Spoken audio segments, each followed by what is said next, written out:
algumas demandas e a gente está continuando nessa interlocução. Porque isso é uma coisa que se aprende, né? Não existe nada perfeito Exato. que não possa ser melhorado. Agora, o importante, isso foi até um pedido para eles na reunião, o importante é a gente caminhar. A gente não pode, né, ter uma postura no sentido de, não, se não for assim, Não, é não, do lógico. meu jeito, não vou querer que faça. E por isso que muitos projetos, não vou falar só da cidade, né, a nível estadual, a nível federal também, muitos projetos não caminham, param no meio. Porque se ficar discutindo, discutindo e nunca, né, se dá o primeiro passo. O que a gente hoje, em São Paulo, a gente não tem mais nenhuma obra parada. A determinação do prefeito lá no início da gestão é retomem todas as obras. E a gente tinha contratos enroscados de reservatório há 8 anos, há 10 anos que a gente não conseguia caminhar e que a gente nessa gestão conseguiu fazer caminhar. Ou já fizemos as licitações, ou estamos fazendo as licitações, porque a gente conseguiu conversar, né, com os vários interlocutores que às vezes estavam travando isso e a coisa não caminhada, da importância da gente caminhar com essas soluções para a cidade. Uma, por exemplo, é a Ponte Pirituba-Lapa. Né? Nós estivemos visitando na sexta-feira, eu acho, que é uma obra que estava paralisada judicialmente, né? Questionamento do licenciamento ambiental, e a gente conversou com as entidades da região, com as subprefeituras, com a justiça e conseguimos mostrar que aquele licenciamento estava adequado, conseguimos retomar a obra. Uhum. Então, a hora que a gente pega e mostra esse desejo legítimo, né, de pegar, de andar, de trazer as pessoas para conversarem, de cada um colocar, a gente sempre melhora e consegue caminhar. Então, essa tem sido talvez um dos grandes méritos dessa gestão. Caminhar com diversos projetos que estavam paralisados e a gente conseguir dar esse andamento. Bom, você faz o cronograma da semana aí. Hoje, você falou que não tem uma obra parada na cidade de São Paulo. Todas elas estão andando, né? Não é porque é época da eleição, não. Não, imagina, isso é Não, um eu estou fazendo uma esforço. pergunta que Não, todo mundo isso, fala, né? Olha, Pedro, época da eleição. isso eu até. Ontem teve uma entrevista do prefeito na CNN, ontem à Não tarde. foi na Veja, não, né? Porque na Veja, Não, da na Veja Veja foi Debate, todo mundo embora, mano. mas foi uma entrevista na Na CNN entrevista. e eu estava ouvindo ontem à noite, não Ah, consegui. A gente estava trabalhando, né, é. no período da tarde, daí eu fui ouvir à noite e falaram justamente isso. Então, e as obras que o prefeito estava falando? Ele vai entregar 7.000 obras na cidade. Foi interessante até que uma jornalista falou que no teu plano de metas estava previsto 1.000 e poucas obras. Você está às Exato. vezes questionando. Ele falou, olha, tanto a gente está fazendo muito mais do que o plano de metas, que das 1.000 e poucas obras previstas, eu vou entregar 7.000. São coisas que não estavam previstas. A gente falou, a cidade é muito dinâmica, as necessidades vão mudando e vamos entregar essas 7.000 obras. E daí um jornalista que estava junto falou assim, não, mas 7.000 obras, tudo agora em época de eleição? E o prefeito falou, não, hoje nós temos 1.450 em andamento. Não daria para eu fazer 7.000 se eu estou caminhando agora com 1.450. São obras lá desde 2021, 2022, que vêm sendo feitas. Na própria secretaria, esse programa de educação vem lá desde 2022. Vamos lembrar que 2021 nós tínhamos a pandemia. A Pandemia. pandemia, vamos lembrar também que início de 2022 o carnaval foi até transferido, né, de fevereiro para abril, Até as Olimpíadas, né? que a gente teve o recrudescimento da Olimpíada. Então é lógico que a gente estava trabalhando.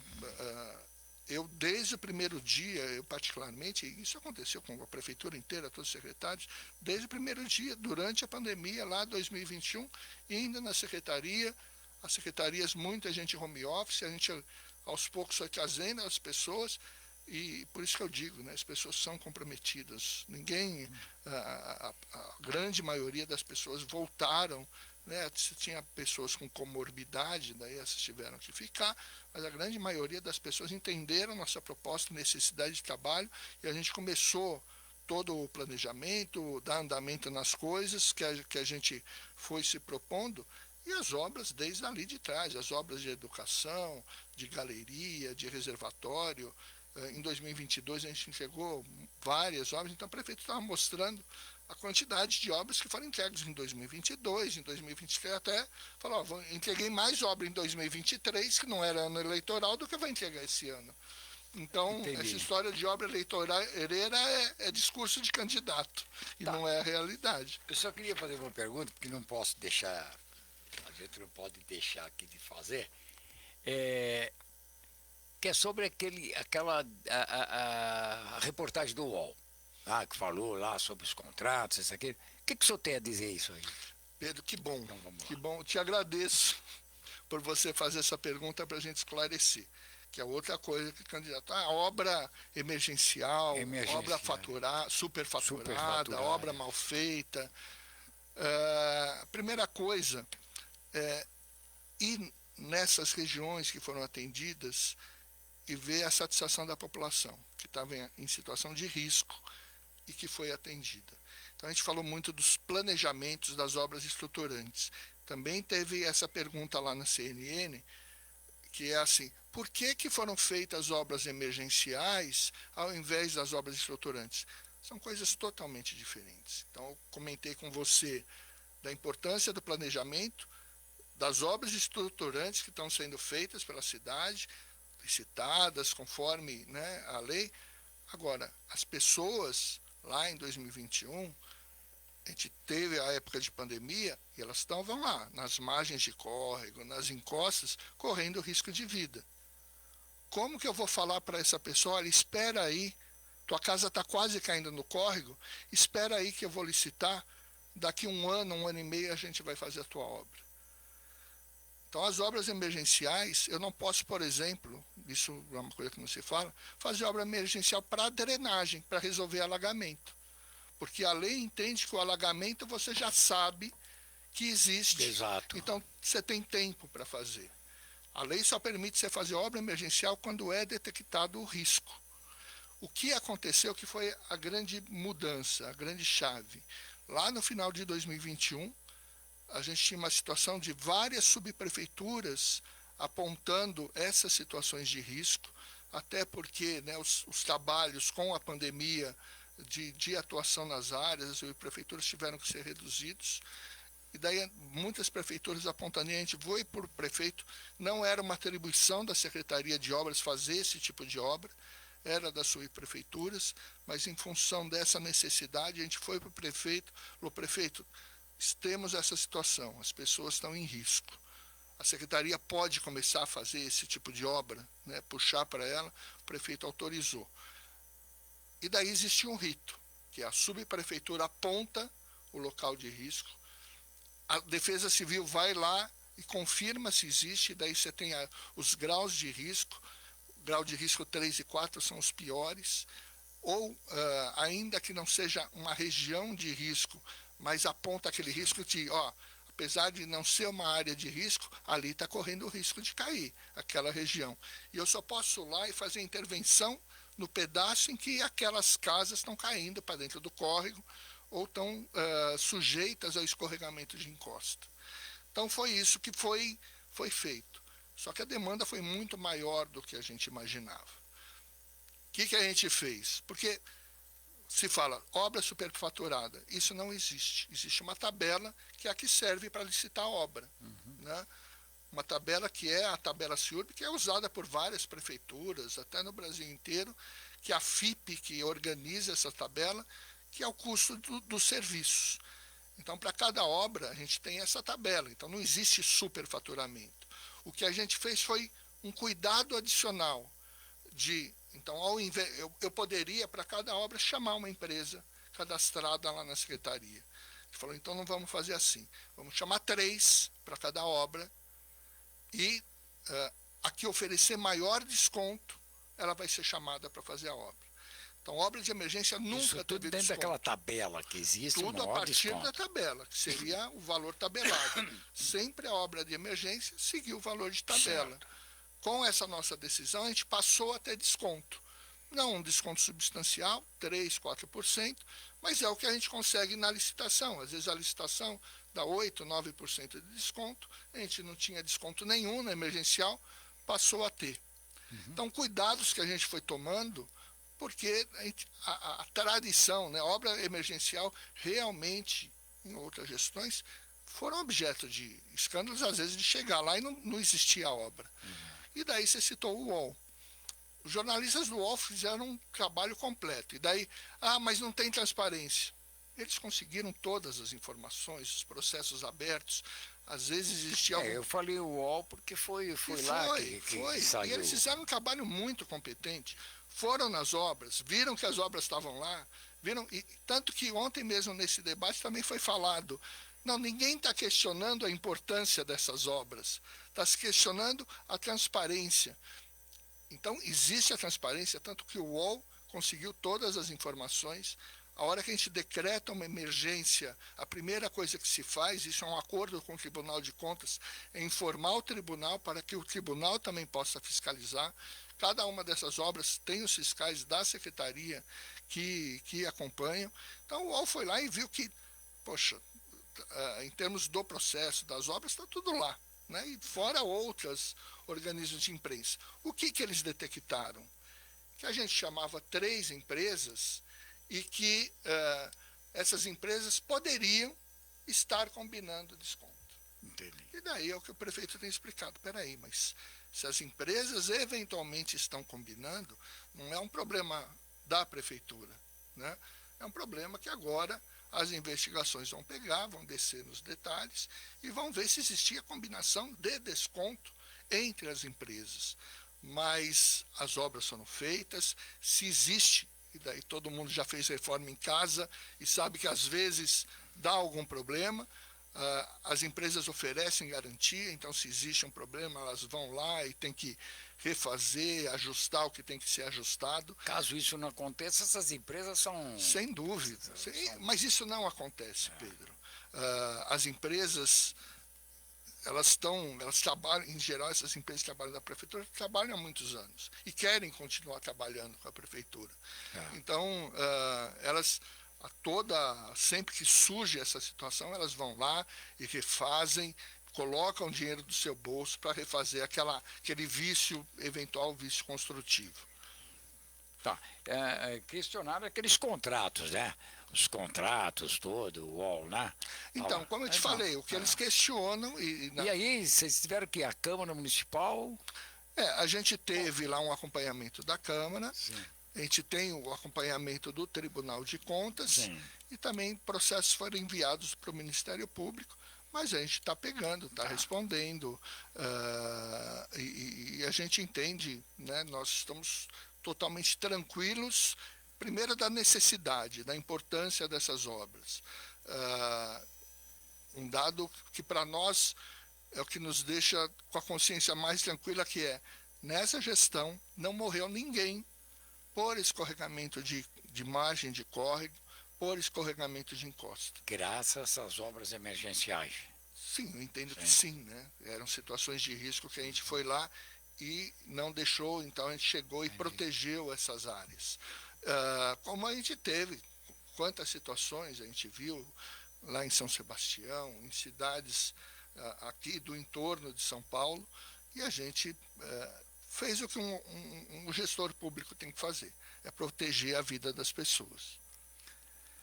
Bom, tá certo. Essa daí era uma pergunta que não tinha como...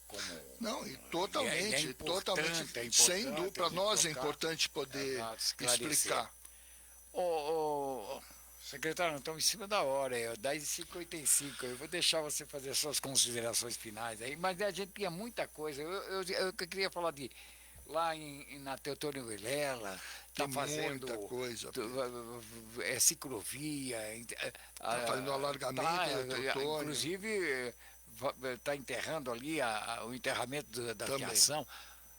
Todas as obras que a gente está fazendo, de requalificação de corredor, ou viário, então a gente tem corredor Imirim, corredor Amador Bueno, corredor Itapecerica, corredor Interlagos, todas essas obras a gente está contratando junto à Enel o enterramento dos fios. E a Enel está... Porque a Enel já caiu na boca do povo e ela está dando... Não, ela está dando resposta. Tá. E esse é um dos problemas, né? Porque você tem um empreiteiro contratado para fazer a obra e daí a Sim. ele tem que trabalhar em paralelo. Então, É. todo mundo sabe que a hora que você mistura, né, de serviços diferentes, você tem que fazer um gerenciamento muito eficiente. Mas estão respondendo bem, a única coisa é que são obras um valor significativo, Sim, o valor de enterramento. Por isso que muita gente fala, por que não faz por toda a cidade? Né? Então, os valores são bem significativos. Hoje saiu uma matéria do corredor Itapecerica, que o contrato com a Eni é de 12 milhões só para fazer enterramento. Então, a gente vem conversando com eles outras alternativas de colocar a parte civil desse enterramento dentro da obra. Então, a gente está discutindo situações que a gente possa melhorar, dar mais agilidade nesse serviço. Tá certo. Bom, o que temos aí? O que temos para hoje? Olha, estamos em cima da hora. Então, aproveitando, primeiro agradecer. Mas eu quero realmente aí receber novamente, porque tem bastante coisa aqui, fora as perguntas, né? Que depois as Pedro, perguntas... estamos à disposição. Como o prefeito tem dito, né, muita coisa se tem feito na cidade. Sim. Temos muita coisa para fazer, mas uma certeza a gente tem. E eu vou falar mais pela Secretaria de Obras. Além de todo esse planejamento, a gente desenvolveu nesses anos vários projetos importantes para a cidade. Um exemplo, agora no dia 27, vou aproveitar para convidar seus ouvintes da Zona Norte, na Distrital Norte da Associação Comercial, que é na Rua Jovita, a gente vai apresentar um plano viário para a Zona Norte de São Paulo. Vão ser 2 túneis ali na Avenida Tiradentes, um em frente à rota, um por baixo de Tamanduateí, para a gente tirar aqueles faróis ali da região. Uma requalificação também da Avenida do Estado. Depois, passagens inferiores ali na Cruzeiro do Sul, para a gente melhorar, né, tirar um pouco da... Tudo naquele ponto ali. E daí a questão de drenagem. Então, a Zona Norte merecia há muito tempo um plano de viário extenso como esse. Então, nós temos diversos projetos que a gente veio estudando, que a gente preparou, e como o prefeito disse, se nós tivermos, né, a confiança da população de permanecer por mais 4 anos, nós não temos dúvida. Vai ser os 4 anos mais produtivos da Prefeitura de São Paulo. Perfeito. Olha, já que falou aí, nós estamos aí já, Fernanda de Luca, Natália, o Granato... está mais ou menos acertada aqui a presença do prefeito Ricardo Nunes para uma sabatina agora, na semana que vem, sexta-feira que vem, no dia 30. Tá? Na verdade, nós estamos abrindo espaço a todos, né? Independente do partido, do tamanho do partido, se está pontuando, se aparece nas pesquisas ou não. O importante é você, democracia é isso, você tem que abrir o espaço e ouvir todo mundo. Quem vai decidir em quem votar ou não é a própria população, o próprio eleitor. Quer falar mais alguma coisa? Só uma coisa que tinha comprometido a resposta para a Marisa, da EMEI Colombo. Então, Marisa, as obras de manutenção estão em andamento e estão em fase de conclusão já. Ah, é? Isso. Já está. O pessoal Pedro aqui da comunicação da nossa assessoria passou isso. Passou essa informação que está em andamento já as obras ali já está lá? em Colombo. Eu posso fazer uma visita lá? Pode fazer uma visita lá, será meu convidado. Se quiser ir, você me fala, a gente vai lá na EMEI Colombo. Opa, quando quiser. Então quando tá bom, quiser. Vamos combinar. Porque eu gosto, sabe, o ouvinte ele interage e é importante a gente dar essa devolutiva também, né? Mostrar que a gente está levando, né? Está trabalhando junto com essas demandas do ouvinte. E qualquer obra, Pedro, que eventualmente seus ouvintes queiram saber mais, e se você quiser ir com a gente, fala pra gente, a gente faz uma visita lá, mostrar o que a gente está fazendo aí pela cidade. Tá ótimo, secretário. Olha, vou colocar o meu uniforme. Tá? Vou colocar meu uniforme e vou junto, viu? Eu vou junto aí com o pessoal da sua equipe. Gente, não que eu queira falar, mas o Pedro... Os 2 Pedros, né, estão vestidos iguaizinhos, mesma camisa, mesma calça, mesmo sapato. Como é que ia saber disso? É 2 Pedro, rapaz. Olha, vai ver, nós sabe o que é? Gêmeos. Eu nasci primeiro. Ele veio depois. Mas nós somos gêmeos e mamãe veste a gente. A mamãe, não, vamos lá. A Dinda veste a gente igual. Pronto. Olha, secretário, muito obrigado mesmo. Já falando aí que vai voltar e a gente vai explorar mesmo, porque eu acho que é importante, independente de ser época de eleição ou não, independente de estar dentro de uma secretaria com o atual prefeito, independente de qualquer coisa, nós temos que falar sobre as coisas que têm sido feitas aqui na cidade e pela população. E a população questionar ou falar, olha, o secretário falou uma coisa, mas aqui está acontecendo outra. Fique à vontade, eu acho que isso daí faz parte do debate, faz parte da democracia. É dessa forma que a gente cresce, né, Pedro? Exatamente. Então, terminando o programa de hoje, lembrando que esse programa tem um oferecimento de Sicredi, que é a primeira instituição financeira cooperativa do Brasil, e lembrando também que quem chegou aí atrasado, pegou na metade do assunto, esse bate-papo, essa entrevista, estará agora no Metrópole em Foco, segunda edição, que começa às 15 e vai até às 18 horas. Então, por volta lá das 16h30, novamente o secretário aqui, mas aí tem que saber que não adianta mandar pergunta, porque é uma reprise, mas é importante para quem perdeu, pelo menos ficar aí na escuta, ok? Valeu? Então, tchau. Fui. Oi, aqui é Ana Castela. Tá ligado na poupança premiada Sicredi? Depositou R$ 100, já ganha um número da sorte para concorrer a milhões em prêmios. Abre poupança no Sicredi que